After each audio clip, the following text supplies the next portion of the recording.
And welcome back to Doctors on TV. Mga kasambahay, we're still talking about how to eat healthy this holiday season. Kasama po natin si Dr. Amy Mercado. Dr. Earlier, we talked about having high-fat diet, high-sugar diet, high-salt diet leading to overweight and obesity, hypertension, diabetes, which later on will lead to strokes and heart attacks. So avoid the salty, fatty, and sugary foods. Yes. Let's talk about acute problems naman. Ano ba nangyayari pag, for example, food poisoning or acute gastroenteritis, yung mga sakit ng tiyan, diarrhea? Ano ba nangyayari sa mga kababayan natin na malakas kumain ngayong holiday season? Dyspepsia, no? Dyspepsia. Kasi di ba pag nag-prepare ng food, ngayon di ba maraming holiday, so yung iba potluck, so yun nagpa-prepare. Okay. So naiiwanan, for example, yung dapat na cold na nasa room temperature. So pwedeng mag-grow yung bacteria, di ba? Okay. So meron yung tinatawag na temperature danger zone, which is 5 degrees to 60 degrees Celsius. So dapat hindi ka, dapat kung cold yung food, dapat less than 5 degrees Celsius. Kung dapat naman hot yung food, dapat more than 60 degrees Celsius. Pero ang hirap kasi noon dahil wala naman siguro tayong Temperature gauge na pwede mag-check. So, Pero ano lang is to maintain your food. Kung pwede lang, wag masyadong matagal sa labas. Is that right? Actually, may 2 to 4 hours kang pwede naman siyang iwanan at room temperature. Pero yun yun. Oo. Huwag mo nang kainin. Sayang kasi yung leftovers from last night. Naiwan pala, hindi naka-ref. Oo. Kakainin pa rin. Ano ba nangyayari sa food poisoning? Well, kaso pag kinain mo pa yun nga, yung food poisoning pwede mangyari. So usually, ang food poisoning, usually group of people, di ba, na Lahat kumain ng isa, lahat ng kumain. Pero halimbawa, isa lang kumain, pwede rin namang isa lang. Siya lang yung kumain ng Siya lang na food food na yun. poison. Oo, siya lang. Pwede, meron din ganun. Na-mention ni Doktora Nolin na potluck. No, Usually. Doktora, no? nagpa-potluck. So, iba-iba, halimbawa, 10 kayo nag-potluck, 10 din yung Doktora, is there a very easy way to find out na, ito, pasado na ito. Ito, sira na ito, Doktora. Paano malalaman ng kasambahay natin na, huwag nyo nang kainin ito. Let's start with yung mga, tawag dito, yung mga main course. Doktora, paano natin malalaman? Main More or less. course, like yung mga chicken, gano'n? Chicken, baka, or baboy. Hindi naman Well, kung wala ka smell talagang mo. temperature. Hindi naman Well, actually, pwede bang ma-smell mo? Pwede rin naman Kung 10 smell. lang naman, beloved Lynn, Pwedeng smell. Siguro pwedeng i-smell. Some people Gusto mo pwedeng i-taste it. Ako, I'm so good at smelling. Meron. Okay, that's good. Saka tanungin mo rin kung matagal na ba itong nasa labas, dapat Pero more than alam mo, pag potluck, kasi, di ba, Iniiwan sa table, ipiprepare mo yan eh. Kasi halimbawa, alas 8, alas 11 yung kainan. Tapos kailangan kang gumising ng maaga to prepare. Marami kang ipiprepare. Iba minsan, alas 5 pa lang nagpiprepare na eh. Yeah. So, makakaluto sila ng 7, 8, 9, 10, 11. By the time, baka na...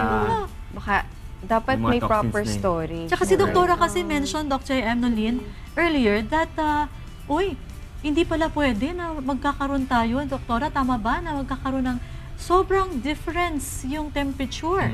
Na pag malamig, mabibigla siyang exposure sa mainit. O mainit, biglang alanganin naman yung temperatura, no? Oo. Or Dr. Yes, diba, and Dr. Jem, di ba may mga food naman na sinasabi nga nilang mas madaling ma-spoil or ma-panis sa than iwasan the nila others. yun. Kasi sinasabi nila, True, food with tomatoes Mas are madali. mas madali. Oo. So, yun na lang siguro ang pwede natin iwasan. Doon lang muna tayo sa mga ihaw-ihaw para sure tayo, no? Tatanong ko to kay Masyadong Doktora, Lina. Ano, Doktora, naman ang tingin mo doon sa mga dessert lines? Especially yung maraming buko. Madali yan yata masira yan. yun pag wala kang Or baka meron na may mga cooler, tapos kung ba Ilalagay walang sa refrigerator, lagyan mo na lang ng ice, tapos lagay mo doon sa cooler yung mga kailangan namin.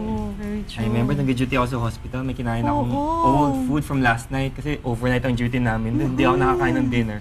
Kinain ko by breakfast. Oo. Sakto 6 hours after. Textbook 6 hours talaga eh. 2 to 6 hours. Fully combined food poisoning. 6 hours after, nagsusuka na ako. Nagdiriyan na ako. Let's talk about that. Paswero pa ako kasi Kasi Nagpaswero ka kasi dehydrated ka na. Let's talk Eh, about very that true. kasi you've mentioned you're a doctor already. And of course, you know na pagka medyo napo-food poison na ako. Pero para sa mga kababayan natin na nanonood ngayon, usually, can we explain to them and let them know kung ano nga yung mga nararamdaman para immediately makatakbo sila sa hospital na hindi na sila umabot sa dehydration na isang taong pwedeng nagpo-food poison. And also, yung dyspepsia ba? Yun ba yung kapag? Kabag. Okay. Or Hindi hindi ka natunawan. natunawan. Kasi yun ang lagi kong naririnig eh. Indigestion. Wala akong narinig na sabi may dyspepsia ako. Lagi sinasabi nila hindi ako natunawan. Let's talk about food poison first and then also, of course, dyspepsia or kabag. So yung sa food poisoning, well, yun nga, sabi ni Doc JM, usually in 2 to 6 hours. So abdominal pain naman pinaka-common, diba? Or sakit ng tiyan. Sumakit yung tiyan. Sobrang sakit. Tapos, tapos diarrhea, syempre. So, tapos ngayon, pupunta na naman siya sa ospital.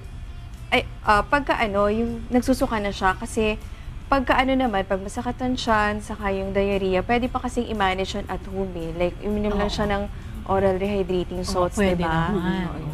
Kaya pag nagsusuka na at nade-dehydrate na Kailangan ng swero. So, kailangan na niya pumunta The sa thing with ospital. food poisoning, there's no antibiotic, no? It's because it's just the Wala. toxins. No, You just have to toxins. wait for the toxins to flush out. Ang talaga. nakakatakot lang, ma-dehydrate ka. Yes. Pero di ba may mga pagkain Meron na naman. bawal pagka feeling mo na-food poison ka, di ba? Bawal May- or Una, hindi mo nagdudumi na ka. kailangan kainin, di ba? Or nagdudumi Or ka. nagdadiarrhea Yung ka pagkain ba ng saging, talagang nakakatulong yun. Mga doctors, kasi di ba they'll say, kumain ka ng saging kasi nagpapatigas yan ng dumi or ng apples.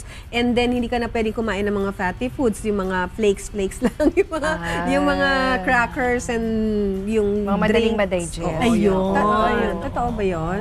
Well, actually, yung sa banana and apple, di ba, well, sabi nila may klase na saging. Pero kasi ang belief naman natin, kasi sa potassium, di ba, you have to parang supply the lost electrolytes. Kasi pag nag-diarrhea naman siya, hindi lang naman water, di ba? Okay. So may sodium, So, may potassium. benefit talaga. Oo, Yes. yung Pagkain ng banana. banana, apple.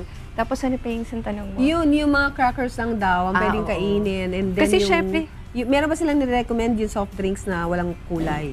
Soft drinks na walang Oo, kulay. di ba? Ngayon ko lang narinig yung soft drinks na walang Diba? Ay, talaga ba? Di ba sinasabi nila ganyan, yung daw kulay? Hindi, walang kulay, Soft yung drinks na walang clear. kulay. Oh, Yan you ang start sa ibabas. 7.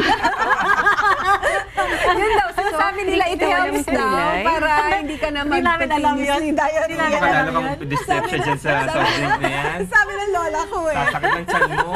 Yun, hindi ko yun alam. Okay. Pero, well, bawal magsabi ng Gagasto pa. brand, no? Basta, well, meron naman yung para sa batang may kulay, di ba? Pidilite. May mga, ay, pwede ba magsabi? Hindi ko masabi, may For the benefit of a flavor. lot of people, I think we can mention that. Oo. Okay, yun. May So, flavor, it- may color, di It's ba? available in the market. Yung sports drinks, sinasabi nila maganda rin daw yung pagka nagkakaroon ka ng dehydration. Well, pwede na. Kasi ang ano naman nila, contention is medyo mataas yung sugar. Kasi minsan, di ba, pag mataas yung sugar, pwede rin mag-cause ng diarrhea. Eh, yung So, coconut. Coconut, pwede rin. Coconut water. Coconut diba? water, Oo, pwede yun. Okay, that's cool. Okay. How about dyspepsia naman? Oo, Kung yun. tawag doon, empacho, indigestion, Indigestion. ang dami. Iba feeling nun. Kasi pag sumakayat lang siya namin, agad kabag, agad hindi natunawan. Meron bang karakteristik yung dyspepsia? Well, yung indigestion or dyspepsia, well, ganun din, masakit din yung tiyan. Tapos, pwede kasing hindi ka mag-diarrhea doon, saka hindi ka magsuka. Pwede. Ang sakit ng tiyan. Tapos, Hindi ka makahinga. parang dighay, yun. Pag nakadighay ka, Sanay ka sa ganyang sintomas. lalo na ngayong no? Pero hindi halata, ha? Hindi halata. Parang hindi ka makahinga, ayaw mo na makipag-usap. Kasi parang hindi, di ba may mga ganong Yes, times sa sakit sobrang ng busog mo, tiyan. ayaw mo na makipag-usap. Ganon. So yun yung dyspepsia. At pag nagtagal, may mga medicines ba available for that? Or is there anything that we can drink alternatively like buko juice? Can it help that? Para mawala naman yung feeling na ganon. Bloatedness. Yun yung Oo. feeling. Well, kasi pag yung dyspepsia, di ba, binibigay natin usually antacid. The Oo, over-the-counter antacid. Over-the-counter na antacid. Tapos yung iba, like meron lang ako nitong patient na yun nga, indigestion kasi galing sa buffet. Well, yun, binigyan ko siya ng antacid, tapos after nun, pinainom ko siya ng tsaa. Any herbal tea. Nag-mention Green tea, si ganun. Doktora, no? Ayaw kong iwanan si beloved Lynn ko eh. Oo. Ang ano kasi, yung scenario na pinakita ni Lynn sa atin is parang buffet. Yeah. Oo. So, kapag may buffet, meron tayong fatty food, meron tayong high carbo, meron tayong high sugar. At, fortunately, meron din tayong mga fruits. Doktora, question, ano? Nakakaramdam na sila ng ganun. Makakatulong. Meron na siya indigestion. Meron na, ayaw na nga makipag-usap, Ayoko no? na makipag-usap. Ayaw na Mainit na ulo mag-socialize. ko. Mainit na ulo. Mainit na ulo ko. Sobrang sakit ng Unfortunately, walang tea sa mga buffet. Yeah. No? Unfortunately, Walang tea? Walang mga Iced tea tea. lang. Iced tea lang. Ice sugar, sabi ni Doc JM, lalo kang sabi din ni Doktora, lalo ka daw ma-empacho, di ba? So, Doktora, palagi kong nakikita yung pineapple. Ang pinya ba, na fresh na pinya, ay makakatulong sa empacho. Doc. Well, kung medyo ang dahilan nun, nag-hyperacidity na siya or tumataas ang acid, parang hindi ko yata marirecommend yung pineapple juice. Pero kasi ang pineapple Not juice juice, din, Doktora, ha? Pineapple fruit.